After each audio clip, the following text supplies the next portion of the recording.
Hi friends, welcome to my channel. ఈ వీడియోలో 2019లో జరిగిన డిఎస్సి పేపర్స్ నుంచి జీకే బిట్స్ ఎలా అడిగారో ఇప్పుడు డిస్కస్ చేద్దాం. ఈ వీడియోలో ఒక 30 క్వశ్చన్స్ అనేవి కొన్ని పేపర్స్ నుంచి అయితే తీసుకొచ్చాను. అలాగే నెక్స్ట్ వీడియోలో కూడా ఇంకో 30 క్వశ్చన్స్ అనేవి చేస్తాను. ఈ వీడియో చూడడం వల్ల జీకేలో ఏ టాపిక్స్ నుంచి క్వశ్చన్స్ వస్తాయి అనే విషయం పైన మీకు ఒక క్లారిటీ అనేది వస్తుంది. సో వీడియో లైక్ చేసి వీడియో పూర్తిగా చూడండి. అలాగే మన ఛానల్ని సబ్స్క్రైబ్ చేసుకోండి ఫ్రెండ్స్, ఎందుకంటే ఈ ఛానల్లో డిఎస్సి మరియు టెట్లో ఇచ్చిన ప్రీవియస్ పేపర్స్ అనేవి డిస్కస్ చేయడం జరుగుతుంది. ఈ క్వశ్చన్స్ అన్ని మీ ప్రిపరేషన్లో చాలా యూజ్ అవుతాయి. So please subscribe my channel. Question number 1. ఈ క్రింది వాటిలో గాలిలో ఆర్ద్రతను కొలిచుటకు ఉపయోగపడే పరికరం ఏది? So correct answer is option 2, hygrometer. Hygrometer అనేది గాలిలో నీటి ఆవిరిని లేదా ఆర్ద్రతను కొలిచుటకు ఉపయోగిస్తారు. ఇక్కడ ఆప్షన్స్ చూసుకుంటే ఆప్షన్ 1 థర్మామీటర్ అనేది ఉష్ణోగ్రతను కొలిచుటకు ఉపయోగిస్తారు. అలాగే ఆప్షన్ 3 అనేది బారోమీటర్. బారోమీటర్ అంటే గాలిలో వాతావరణ పీడనాన్ని కొలవటానికి ఉపయోగిస్తారు. Option 4 hydrometer. హైడ్రోమీటర్ అంటే ద్రవాల సాంద్రతను కొలవటానికి హైడ్రోమీటర్ అనే పరికరాన్ని ఉపయోగిస్తారు. Next question number 2. పోర్చుగల్ యొక్క రాజధాని ఏది? సో ఇక్కడ ఆన్సర్ చూసుకుంటే ఆప్షన్ 4 లిస్బన్. పోర్చుగల్ యొక్క రాజధాని లిస్బన్. అయితే పోర్చుగల్ యొక్క కరెన్సీ ఏంటంటే యూరో. యూరో అనేది పోర్చుగల్ యొక్క కరెన్సీ. డిఎస్సిలో దేశాలు, రాజధానులు మరి కరెన్సీ అనే టాపిక్ అనేది చాలా ఇంపార్టెంట్, కాబట్టి ఇవి చూసుకోండి. Question number 3. యుఎస్ఏ అధ్యక్షునిగా దీర్ఘకాలం పనిచేసిన వారు ఎవరు? So option 1 Franklin D Roosevelt. Franklin D Roosevelt అనే వ్యక్తి 1933 నుంచి 1945 వరకు ఎక్కువ కాలం యుఎస్ఏ అధ్యక్షునిగా పనిచేశారు. అయితే ఈ క్వశ్చన్ ఎందుకు అడిగారంటే ఐక్యరాజ్య సమితికి సంబంధించిన లింక్ టాపిక్ కాబట్టి ఇది అడిగారు.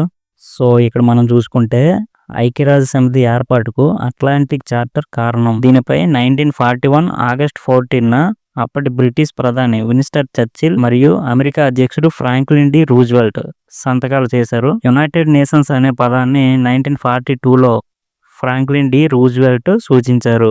ఫ్రెండ్స్, డిఎస్సిలో ఐక్యరాజ్య సమితి అనే టాపిక్ నుంచి ఖచ్చితంగా ఒక క్వశ్చన్ అనేది వస్తుంది, కాబట్టి ఇది ఖచ్చితంగా చూసుకోవాలి. Question number 4. భారతదేశపు అత్యంత పొడవైన రోడ్ కమ్ రైల్వే బ్రిడ్జ్ ఈ నదిపై నిర్మించబడింది. సో ఆప్షన్ 3 బ్రహ్మపుత్ర నది అనేది దీనికి రైట్ ఆన్సర్. భారతదేశంలో అత్యంత పొడవైన రోడ్ కమ్ రైల్వే బ్రిడ్జ్ అనేది బ్రహ్మపుత్ర నదిపై నిర్మించారు. అయితే ఇది 2018లో డిసెంబర్ 25న నరేంద్ర మోదీ గారు ప్రారంభించారు. ఇది అస్సాంలో ఉంది. Question number 5. International rice research institute యొక్క సౌత్ ఏసియా రీజనల్ సెంటర్ ఎక్కడ కలదు? So answer is option 1 Varanasi. Varanasi అనేది ఉత్తరప్రదేశ్లో ఉంది. Question number 6. ఆవిరి యంత్రమును కనుగొన్నవారు ఎవరు? సో ఆప్షన్ 4 జేమ్స్ వాట్ అనేది రైట్ ఆన్సర్. ఆవిరి యంత్రాన్ని కనుగొన్నవారు ఎవరంటే జేమ్స్ వాట్. సో వ్యక్తులు మరియు ఆవిష్కరణలు, ఇది కూడా డిఎస్సికి ఇంపార్టెంట్ టాపిక్ కాబట్టి ఇది కూడా చదువుకోవాలి. Question number 7. Indian military academy స్థాపించబడిన సంవత్సరం. The correct answer is option 4 1932. 1932లో ఉత్తరాఖండ్ రాష్ట్రంలోని డెహ్రాడూన్లో ఇండియన్ మిలిటరీ అకాడమీని స్థాపించారు. Question number 8. జూన్ 29వ తేదీన ఈ దినంగా పాటిస్తారు. The correct answer is option 2 జాతీయ గణాంకాల దినం. సో జాతీయ గణాంకాల దినాన్ని జూన్ 29న జరుపుకుంటారు. సో ఫ్రెండ్స్, తేదీలు మరియు దినోత్సవాలు ఇది కూడా డిఎస్సికి చాలా ఇంపార్టెంట్ టాపిక్ కాబట్టి ఇది కూడా చదువుకోవాలి. Question number 9. India another millennium అనే గ్రంథ రచయిత ఎవరు? The correct answer is option 2 Romila Thapar. India another millennium అనే గ్రంథ రచయిత ఎవరంటే రొమిలా థాపర్. గ్రంథాలు మరియు రచయితలు ఇది కూడా డిఎస్సికి చాలా ఇంపార్టెంట్ టాపిక్ కాబట్టి ఇది కూడా చదువుకోవాలి. Question number 10. Do or die అనే నినాదం ఈ ఉద్యమ కాలంలో ఇవ్వబడింది. ఆప్షన్ 4 క్విట్ ఇండియా ఉద్యమం. ఆప్షన్ 4 క్విట్ ఇండియా ఉద్యమం అనేది రైట్ ఆన్సర్. సో జాతీయ ఉద్యమంలో భాగంగా 1942లో క్విట్ ఇండియా ఉద్యమం సమయంలో Mahatma Gandhi do or die అనే నినాదాన్ని ఇచ్చారు.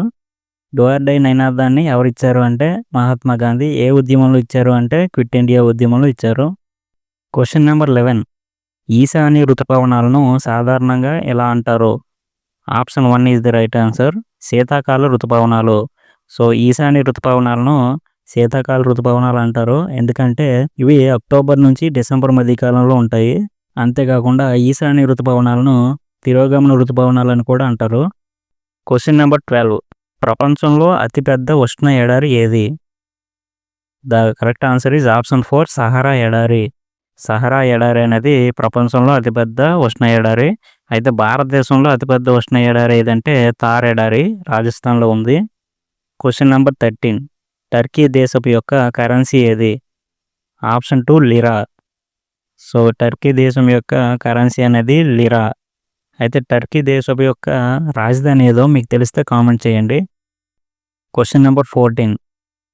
బెనారస్ హిందూ విశ్వవిద్యాలయం స్థాపించిన సంవత్సరం ఎంత? The correct answer is option 1 1916.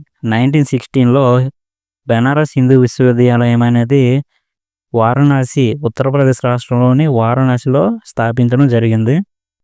Question number 15. అంతర్జాతీయ యోగా దినోత్సవం ఈ రోజున జరుపుకుంటారు. Option 4 June 21 is the right answer. June 21న అంతర్జాతీయ యోగా దినోత్సవంగా జరుపుకుంటారు. ఇంతకుముందే మనం చెప్పుకున్నాం, తేదీలు అనేవి చాలా ఇంపార్టెంట్ అండి, ఖచ్చితంగా చదువుకోవాలి. Question number 16. మై ట్రూత్ అనే గ్రంథ రచయిత ఎవరు? The correct answer is option 3 Indira Gandhi. My truth అనే గ్రంథ రచయిత ఎవరంటే Indira Gandhi. Question number 17. Exam warriors అనే గ్రంథకర్త ఎవరు? Option 3 Narendra Modi is the right answer. Exam warriors అనే గ్రంథ రచయిత ఎవరంటే నరేంద్ర మోదీ. విద్యార్థుల్లో పరీక్షల యొక్క ఒత్తిడిని తగ్గించుకునేందుకు ఈ పుస్తకం అనేది ప్రోత్సహిస్తుంది. Question number 18. న్యూమోనియా వల్ల ప్రభావితం అయ్యే అవయవం ఏది? ఆప్షన్ 2 ఊపిరితిత్తులు is the right answer. Pneumonia వల్ల ప్రభావితం అయ్యే అవయవం ఏదంటే ఊపిరితిత్తులు. Question number 19. కైగా న్యూక్లియర్ పవర్ ప్లాంట్ లేదా అణు విద్యుత్ కేంద్రం గల రాష్ట్రం ఏది? ఆప్షన్ 2 కర్ణాటక.